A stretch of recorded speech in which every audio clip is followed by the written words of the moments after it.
Hello there. I'm Steve Balch, Director of the Institute for the Study of Western Civilization, and this is another of our Institute Encounters in which we converse with some of the distinguished scholars that we bring here 4 to 8 times a year to speak on a variety of important big picture subjects. And our guest today is Dr. Susan Hanssen of the University of Dallas. Dr. Hanssen is a student of America's heritage. She's an American and British historian. She's a former fellow of the James Madison Society, and she is a scholar of Henry Adams, currently working on a biography of the same.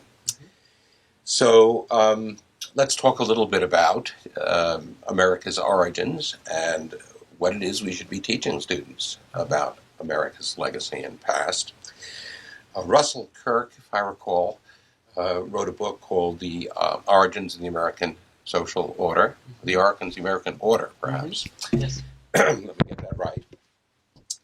In which he argued that the American social and political order had a variety of sources. So could you tell us a little more about what he said and your thoughts on what he said?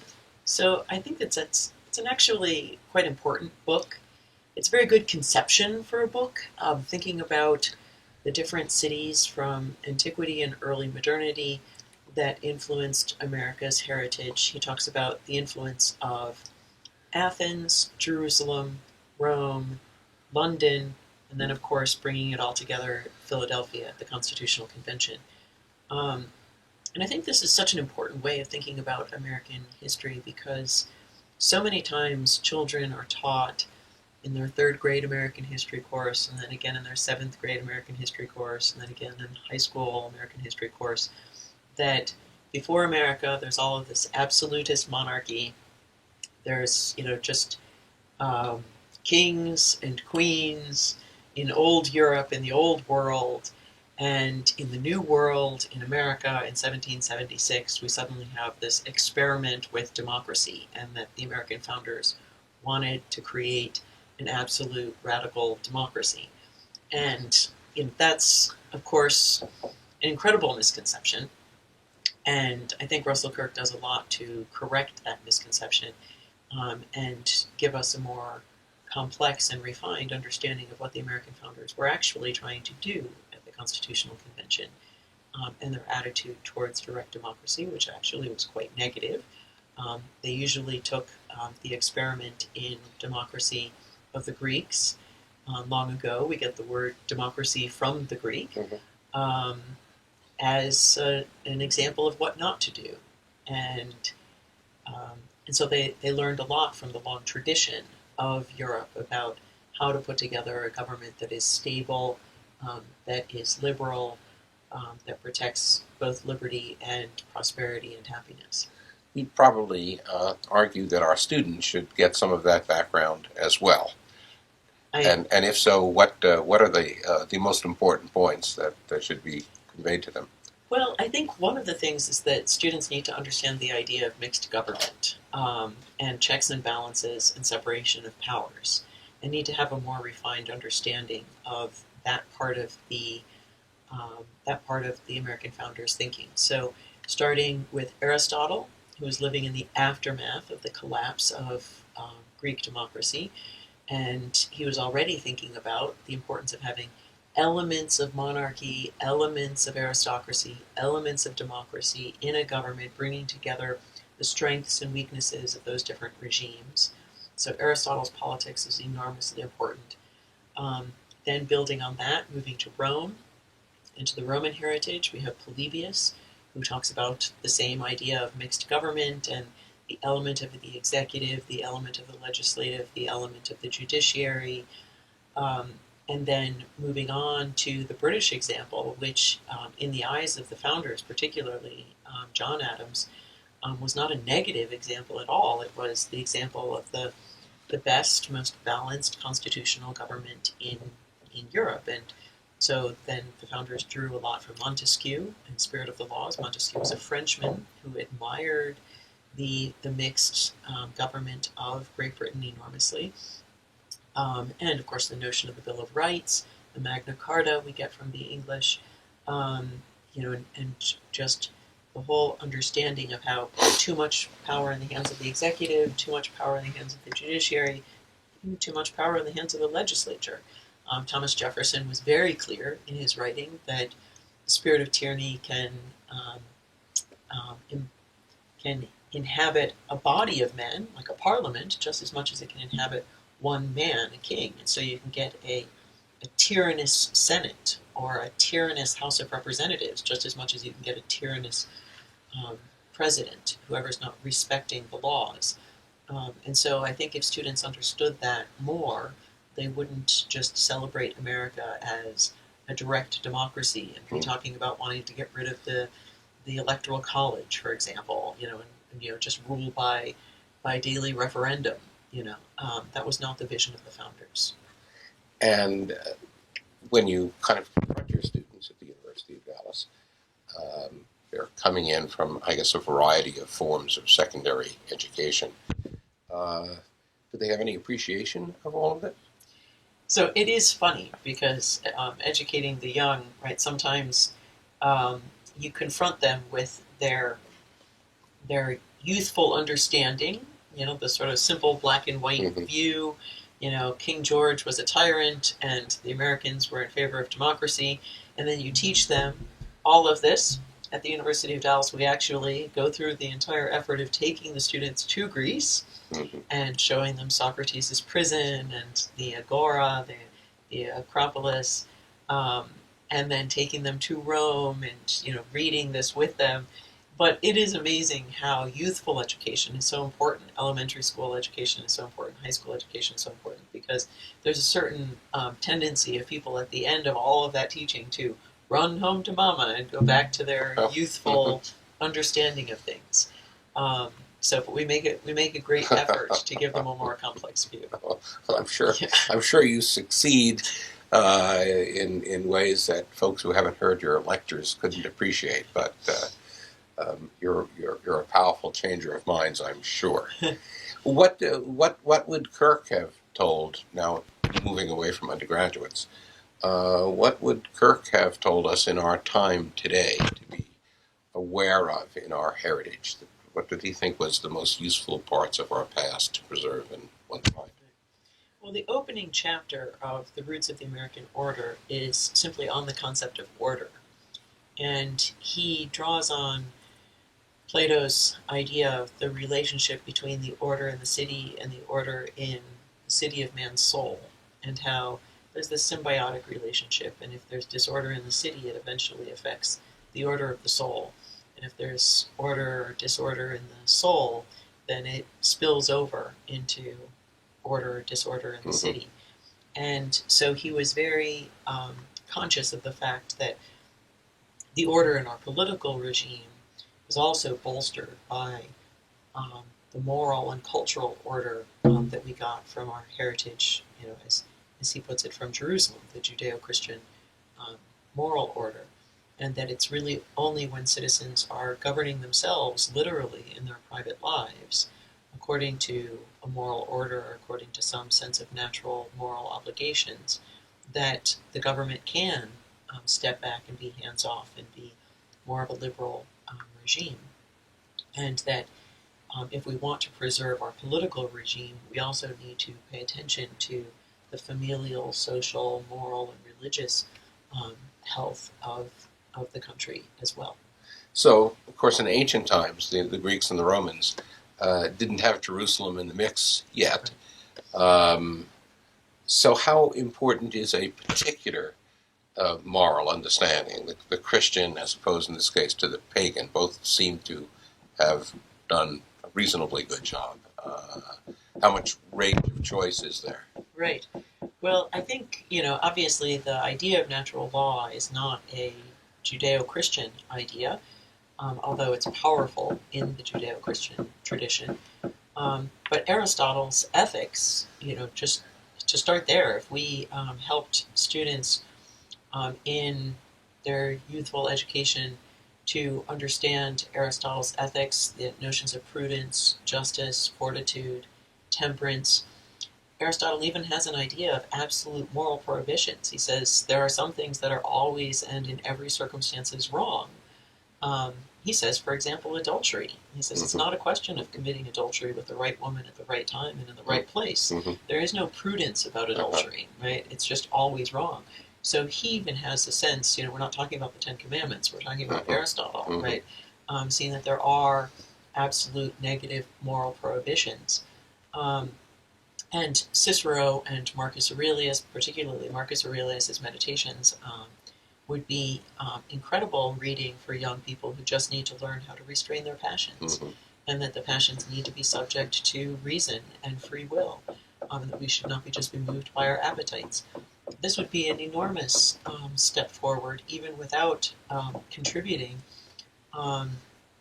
the entire reflection of the Judeo-Christian tradition on the judgment of the soul and the afterlife. Do you have them read that, the Meditations? Yes, actually. Yeah. Yes, I want to make sure that when my students get to Rome, that when they go to the highest of the 7 hills of Rome and encounter the beautiful bronze equestrian statue of Marcus Aurelius, they have some sense of what this man's interior life was like, and his well, if they had seen Gladiator, they would have. That's right. Yes, exactly. Yes.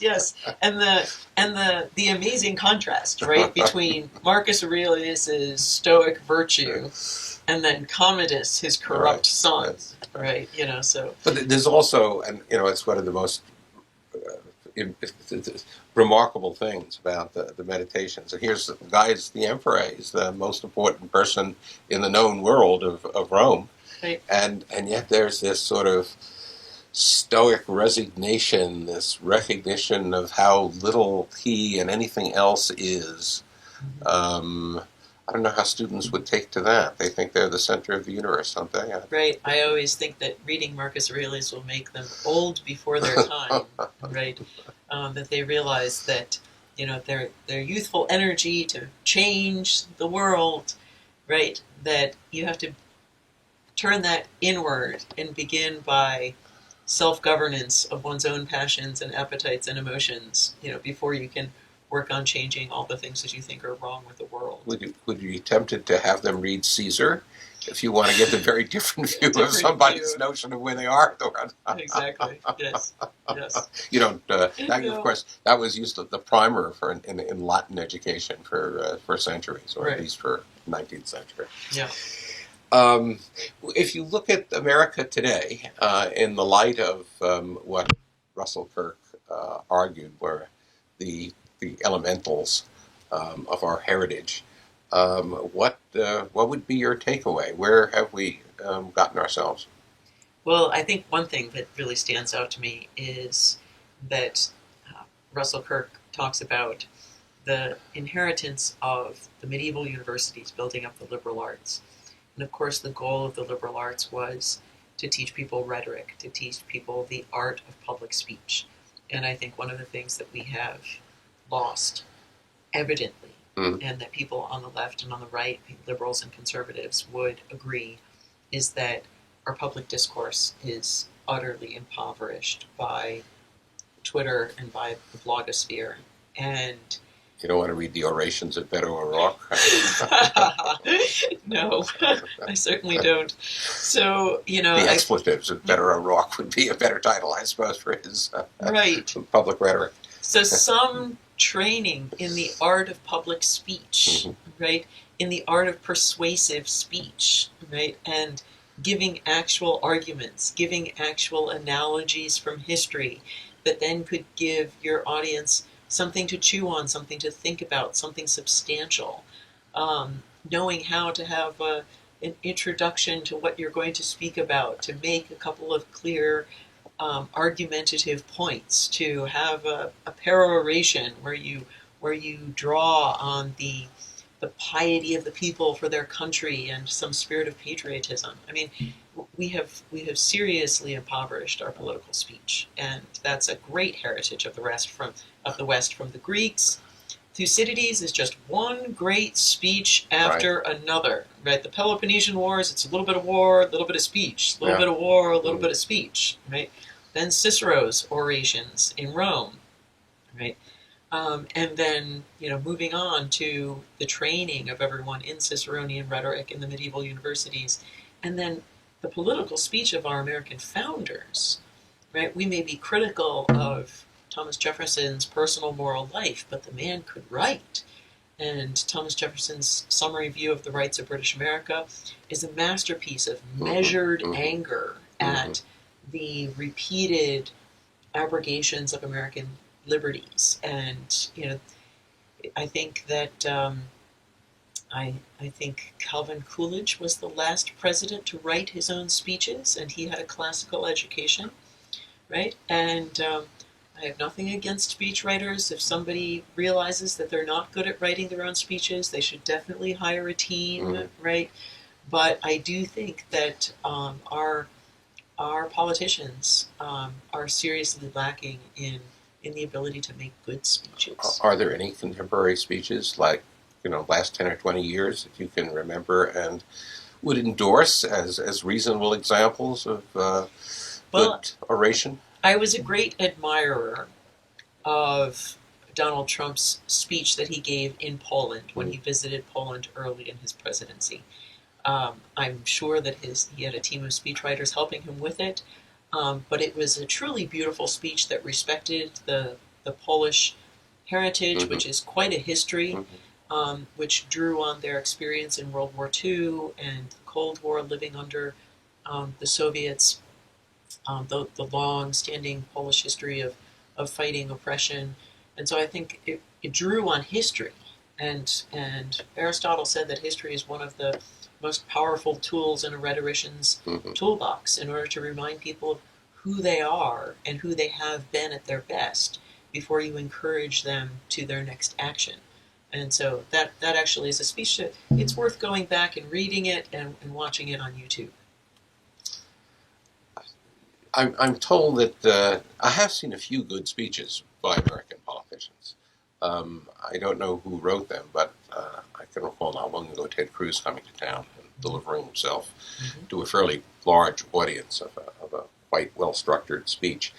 But they tell me that in Britain, of course, where being able to speak, usually extempore, but nonetheless, being able to speak was once a high art on the floor of Parliament or on the hustings somewhere. And that's also lamentably declined a great deal in recent years. I have a memory from when I was studying at Oxford, going to the Oxford Union, when they had invited Dan Quayle to speak at the Oxford Union. And I was with a group of other American students who were all very negative about Dan Quayle. He had the reputation for being something of an idiot and uneducated and messing up his language frequently. And they were not pro Dan Quayle. But after we were at the Oxford Union and saw Dan Quayle speak and then debate and then interact with the audience, they came away saying, hey, he made us Americans look pretty good. He actually held his own. So they were quite surprised, actually, at Dan Quayle's prowess in the speaker's chair at the Oxford Union. So perhaps they'd have some thoughts about the media as well after hearing him in person. Yes. Judgment. Well, and also, too, you have this interesting phenomenon now of people listening to quite long presentations by Jordan Peterson, who's become quite a phenomenon. I was surprised when he came to town in Dallas. He managed to convene a crowd of about, maybe 3,000 people in the Toyota Music Factory, music venue, to listen to someone's philosophic speech, right? They were going to listen to a philosopher as if this was ancient Greece, right? I mean, it's not showbiz, right? He's speaking off the cuff, taking questions, which is really unusual. So he's a bit of a phenomenon. Most of the speechifying that's relatively well done nowadays, I think, is done by radio and television hosts. They usually begin their programs, even if they have guests or take calls, with a could be as long as 10-minute. Mhm. Some might say rant, but Right. some of them are really polished Mhm. and well done. So perhaps that's the last refuge of American Right. oratory Right. there. Right. Yes. Yes, I actually thought of radio announcers as analogy when I was listening to the Iliad, Homer's Iliad, on Audible. So I was listening to Robert Fitzgerald's translation of the Iliad, and he's describing Achilles in battle and Ajax in battle and Aeneas in battle, and I was thinking, in some ways this sounds a little bit like one of the old radio announcers for a baseball game. Up to bat comes the next one, and against him we've got this pitcher, and so there is something in which radio Mm-hmm. preserved for us Mm-hmm. the art of speech. I mean, of course, Winston Churchill's speeches were largely given over the BBC. Mm-hmm. That was very much a radio war, World War II, people listening to the radio. C.S. Lewis's book Mere Christianity was originally a series of BBC wartime talks about what we're fighting for. So yes, the radio does preserve some of the art of speech in a way that perhaps tweeting on our phones and twittering on our phones does not. How far back when you teach your courses? How far back when you teach your courses do you go into English history? And again, is this usually virgin territory as far as the student is concerned? Have they heard of the Glorious Revolution? Have they heard of the English Civil War or the Magna Carta or whatever? No, I think not. Mm. My students, actually, right now I'm teaching my American Civilization class, and it's late in September, and they're wondering when we're going to get to America, because I begin with treatment of what's happening in the 1500s in Europe, the world of the Mediterranean, the struggle between the Christian forces of the Holy Roman Empire and the Muslim forces of the Ottoman Turk Empire, and how that struggle put an enormous amount of pressure politically and religiously on Christendom, on Christian Europe. And out of that consolidation of power in Europe, you get the protest of the German princes, and the beginnings of the Protestant Reformation. So we've been going over the Protestant Reformation. As it comes home to roost in the British Isles and transforms the economic, political, and religious structure of the British Isles, which then leads to the great exodus of so many immigrants going over to the United States of America. So it takes a long time to set up the push factor of why North America is largely originally settled by the British. The Spaniards did not settle in large numbers in Latin America. Their empire was an empire of forts and ports. Mostly people went off to the New World to mines, make a fortune and go back to Spain. Whereas the British colonists came to stay and to settle and to set up a new community. So establishing why they were being thrown off of the land because of the confiscation of church property, the dissolution of monasteries, the enclosure of lands. It takes a long time to set that up. So I do go somewhat deeply into the British situation. We do talk about the Stuarts, the English Civil War, the Glorious Revolution, Hobbes, Locke. So yes, the students are wondering, when do we get to the Americas? With all of this. Yes. Yeah, it's a pity that more students don't understand the length of the historical struggles that were required to kind of deliver a political system of a liberal constitutional character. Yes. How rare those systems are in the world. How iffy the process of their consolidating themselves anywhere, even in Europe, was. And just the kind of heroism and sacrifice that was involved in Britain. I'd probably throw the Dutch in there too for their role in it.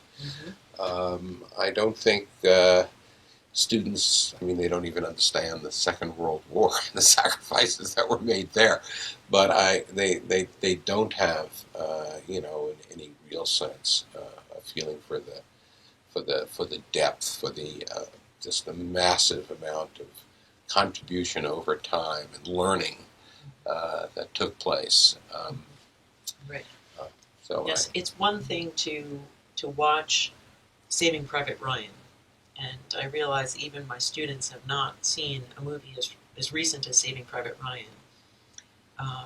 With watching that opening scene of the Battle of Normandy, and the men hitting the beaches of Normandy, um, to see the incredible sacrifices made in order to defend a liberal society, a free society. Um, it's one thing to watch Saving Private Ryan, maybe adding to that, watching the Band of Brothers series, which does a beautiful job.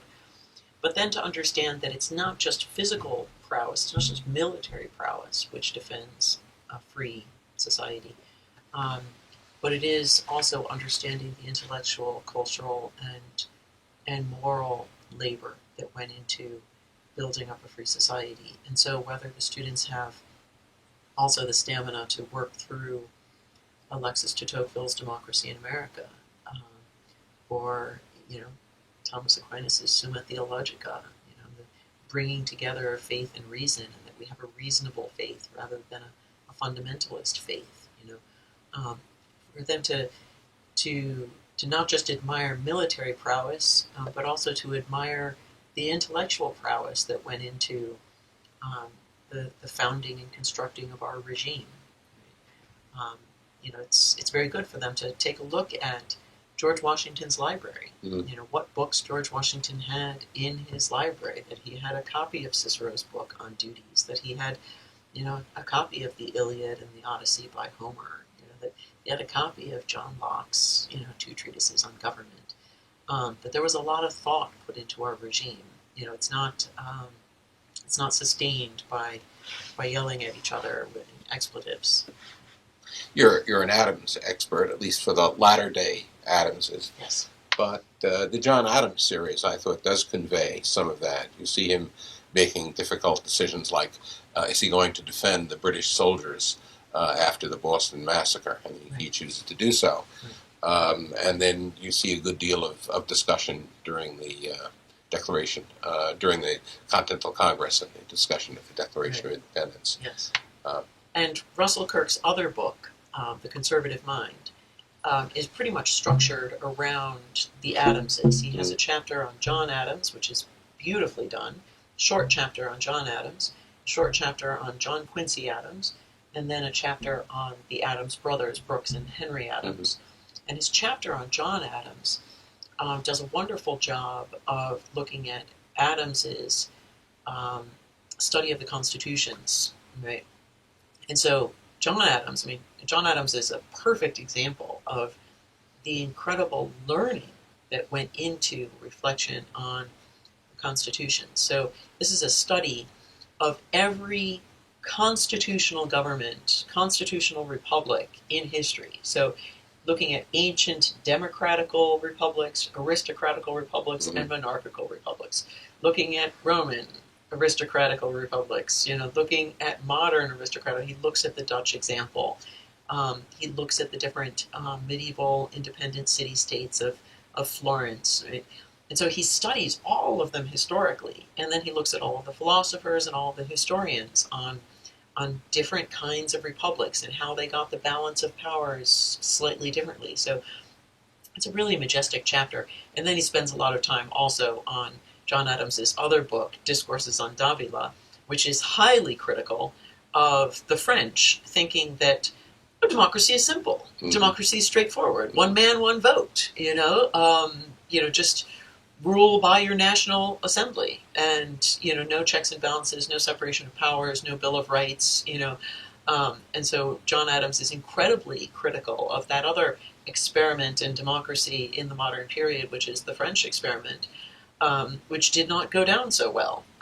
So we have a counterexample right next to us in the French for how it ought not to be done. And so I think a little bit of patriotic pride for what our founders actually accomplished is a good thing. And the Adamses are a place to look. The HBO Adams series is good, but I would also recommend just that short chapter in in Russell Kirk's book, The Conservative Mind, on John Adams. You're a scholar of Henry Adams, who's, what, 4 generations down from John.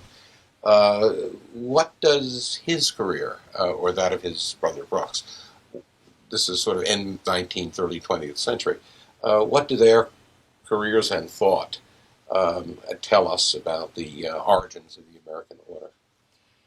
So Henry Adams has this funny idea that he doesn't want power, right? He doesn't want any of the, as he puts it, elected or appointed offices that his father and grandfather and great-grandfather had. So John Adams is ambassador to Great Britain, President of the United States.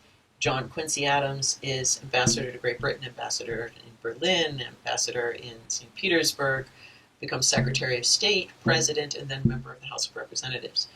Charles Francis Adams is ambassador to Great Britain as well, for Lincoln during the American Civil War.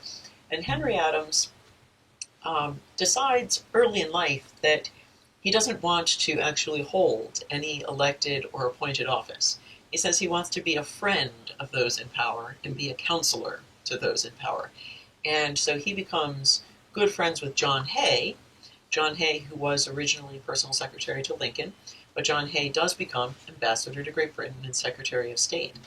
And Henry Adams and John Hay orchestrate the great American diplomatic revolution, where in the 19th century our main concern was the power of Great Britain as a naval power who could threaten our independence.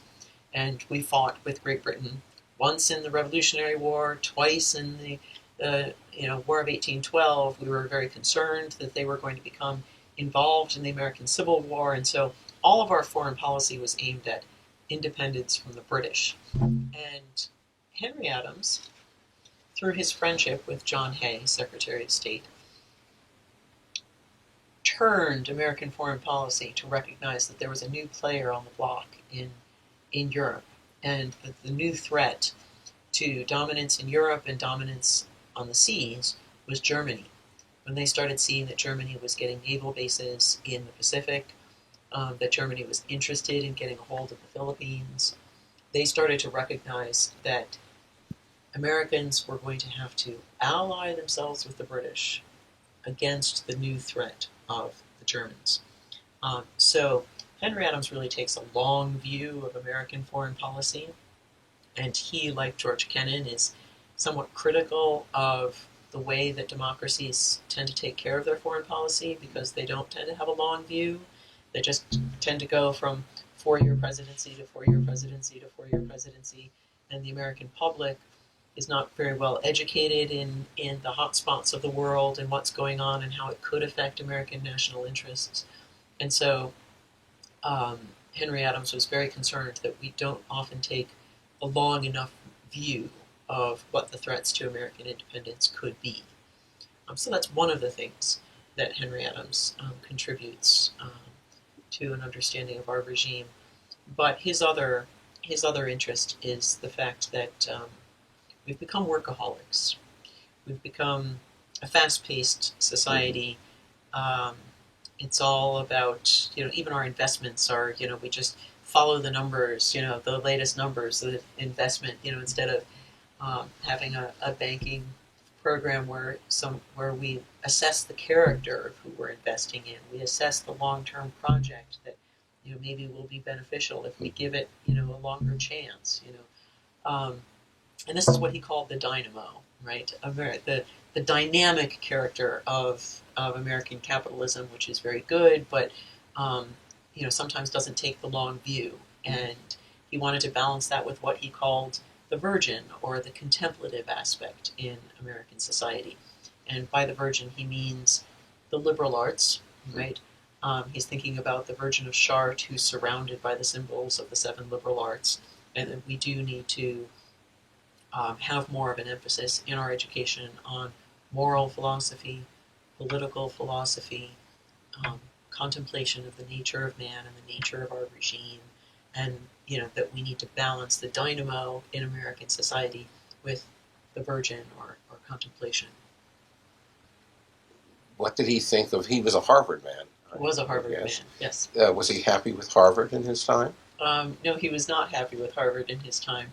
Harvard, Harvard under Eliot was being transformed in his mind from a small liberal arts college into one of these mega multiversities, right, which is devoted to vocational education and has sort of lost its hold on liberal education. They got rid of the requirement to study Greek and Latin in order to get into Harvard University. They got rid of mandatory chapel attendance. They introduced elective courses so students could take whatever they wanted instead of listening to the wise and sage advice of professors about what is good for you to take and to study. And so Henry Adams was profoundly critical of what was happening to his Harvard. In his autobiography, The Education of Henry Adams, there are two chapters. A chapter that's remembering his own time at Harvard. That chapter is called Harvard. And then a later chapter where he describes his time as a teacher at Harvard, and that chapter is entitled Failure. Oh. What did he teach? He taught history. He taught medieval history. As a full-time member of the faculty? As a full-time member of the faculty. He was one of America's first medieval historians. Oh, was he? Yes. And how long did he stay there last? I think a year or two, not very long. He just didn't like it, huh? Right. He didn't approve of the new curricular regime. Yeah. He wasn't angling for tenure, I suppose. So. No, he wasn't. In fact, when Harvard gave him an honorary degree, mm-hmm. Even though he was visiting family in Boston at the time, he refused to go to the graduation ceremony where he himself was being honored with an honorary degree. He was that disgruntled with Harvard. He was a bit of a curmudgeonly character. I wonder if the transcript of the ceremony exists. We can see what the Harvard authorities said about that at the time. Him, yes. Right. What did he think now, if he was a close friend of John Hayes, then Hay was serving in the Theodore Roosevelt administration. Yes. What did he think of TR? I mean, obviously a rather different type of American president from those that had come before. Right. So Teddy Roosevelt, in Henry Adams's view, was the epitome of the dynamo. Right. Yes. The man who thought he could solve all of the problems of the world. Right. Zipping around to all of the hot spots of the world. Of course, it was very important that he negotiated an end to the Russo-Japanese War, saving Russia to fight another day in World War I for the balance of power in Europe. But I think Henry Adams was older than Teddy Roosevelt. Teddy Roosevelt had been one of his students at Harvard, is that so? When he was studying history at Harvard. And so Henry Adams was very good friends with the Roosevelt family. He used to have the Roosevelt children over to his house across Lafayette Square from the White House regularly. You could He be loved good neighbors children. with the president. You're on the other side of the square. Exactly. Why not invite the families over? Exactly. Yes. Yes. He very much admired Edith Roosevelt, the president's wife, but he found Teddy to be just a little bit too vigorous and optimistic about what one could do in terms of changing the world. Now, of course, there was a scholarly president. I mean, a man who read a lot and wrote a lot. Yes. Yes. We had a run of intellectuals in the White House at the beginning of the 20th century. Right. For better and worse. For better and worse. And Henry Adams despises Woodrow Wilson. Does he? Yeah. Yes. His late letters, when he's in his late 70s and his 80s, he describes Woodrow Wilson as having this cherubic smile where he believes that he can achieve world peace, right, with his plan for the League of Nations, and that this is the most delusional idea possible. But he always describes him as having this cherubic smile, and Henry Adams says, I'm trying not to be bitter. I'm trying not to be horrified at what's happening to Europe in World War I. I'm trying not to be horrified at the prospect of the Bolshevik Revolution. If on my deathbed they will just arrange me with a cherubic smile on my face and I can look as much like Woodrow Wilson as possible and just believe in the future, I mean, he's very sardonic, very sardonic. Yeah. So, do you think he saw the America of today coming? I think he did. In fact, one of the impressive things about The Education of Henry Adams, which was named the #1 greatest nonfiction book of the 20th century in American literature, um, is the way in which he predicts the chaos of New York City in a way that was quoted a great deal right after 9/11. Mm. The opening lines of the final chapter of The Education of Henry Adams, the chapter entitled Nunc Age, which is Latin for now go off into this world that we've created, that the dynamo has created. The opening lines of that chapter are really prescient. There's a lot about Henry Adams that is prophetic. I mean, he prophesied the Bolshevik Revolution. When he wrote The Education of Henry Adams in 1905, he was already certain, right, that Germany would roll over Europe, as it did within 2 decades, and that Russia would collapse in revolution. He actually, in one of his more interesting little efforts at prophecy, he says, which is a greater threat to the world in the 20th century? A revolutionized Russia, which will threaten all of Europe, or a revolutionized woman who won't have any more children and will threaten us with a demographic suicide? He says, should we be concerned about our foreign policy problem with Russia, or should we be concerned about our domestic problem with the sexual revolution? This is one of the little mind games he plays with himself. He didn't even live into the 20s. No, didn't even live into the 20s, the roaring 20s. Flappers. He would have been horrified. And vindicated. And vindicated, yes. Henry Adams is nothing but vindicated by the 20th century. Well, it sounds like something that I should read. Mm-hmm. Thank you for coming here today. It's been a pleasure. It's been a double pleasure, both your talk yesterday and this conversation today. Hope we can get you back. Yes. And well, I always love driving across the state of Texas and seeing the oil rigs and the cotton fields and the windmills and the dynamo as it's now today. that's right. Yes. Yes. Thank you. Thank you.